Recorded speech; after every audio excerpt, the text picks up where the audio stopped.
my name's Abdullah Kabani. I own a phone repair company. I'm going to walk you through how to restore a cracked iPad. This is a 5th generation Apple iPad. The person that brought this in, if I remember correctly, one day he just looked at it and he was really angry and he just threw it against the garage wall. And that's how this happened. Since this frame is bent like a banana, it crushed just about everything in its way, including the screen, the battery, and the LCD. To replace the frame, we practically have to rebuild the entire iPad, reusing all the parts that we can and replacing the ones that we need to.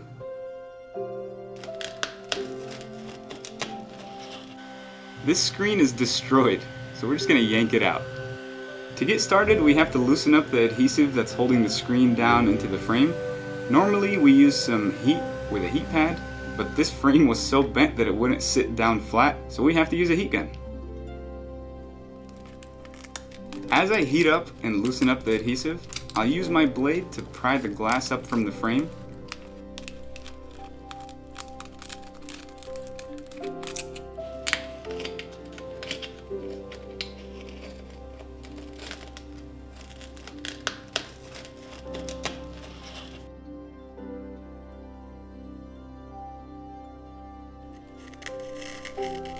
I'll carefully scrape out the remaining glass in the frame because that'll get in the way when I try to remove this LCD.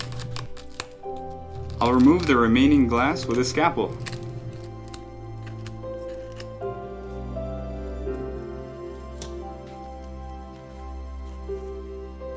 As soon as I lift up the LCD and expose the battery connection, I'll use this little battery separator to remove any power supply and the risk of shorting something out.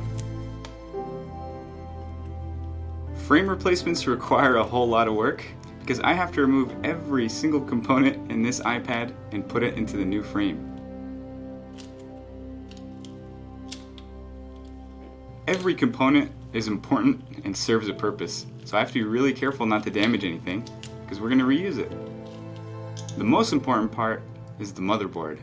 My customer got really lucky that the motherboard didn't get damaged with the bend in the frame.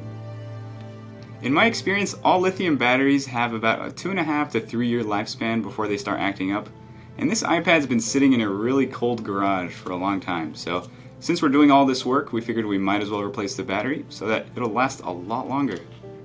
I don't like using too much heat on the battery, so I'll use a little bit of acetone to loosen up the adhesive, then jump straight to my spudger and pry that thing out. I don't actually have to remove the battery for this repair, but it'll make getting everything else out a lot easier. In order to safely do this repair, I have to be meticulous with my hand movements because any slip can damage a cable or a battery, start a fire.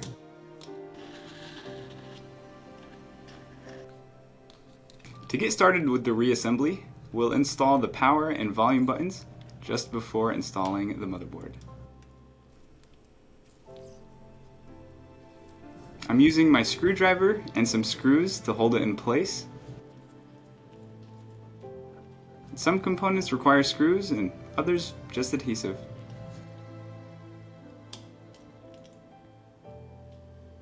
We use a higher than original quality aftermarket battery that uses Texas Instruments capacitors that regulate the power voltage. I use my tweezers, my screwdriver, and my battery separating tool because even though I'm putting the battery back in, I still don't want it to give any power to the motherboard until I have everything else plugged in. I'll use some heat to loosen up the adhesive underneath the home button. We'll have to transfer that one over to the new screen, otherwise the fingerprint functionality won't work anymore. Broken glass shards often get stuck to the adhesive underneath the home button, so I have to be really careful because those can damage the new screen.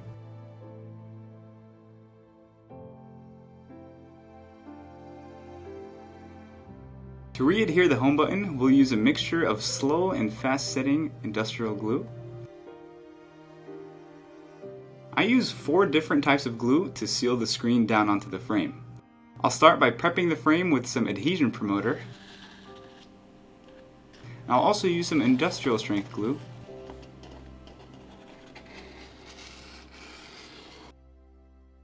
And a few drops of super glue so that it sets fast just before we clamp it.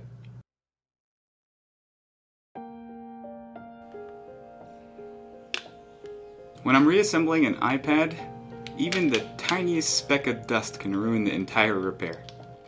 A fingerprint could get in between the layers of the screen and drive someone insane. And if it's already sealed up, then we'd have to open it up and do about an hour of cleaning. So we have to be very careful.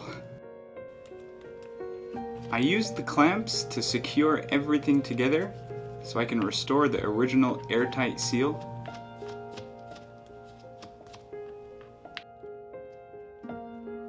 Normally I would have to leave them on for days, but thankfully, since I used a few drops of super glue, I only have to leave it in for 20 minutes.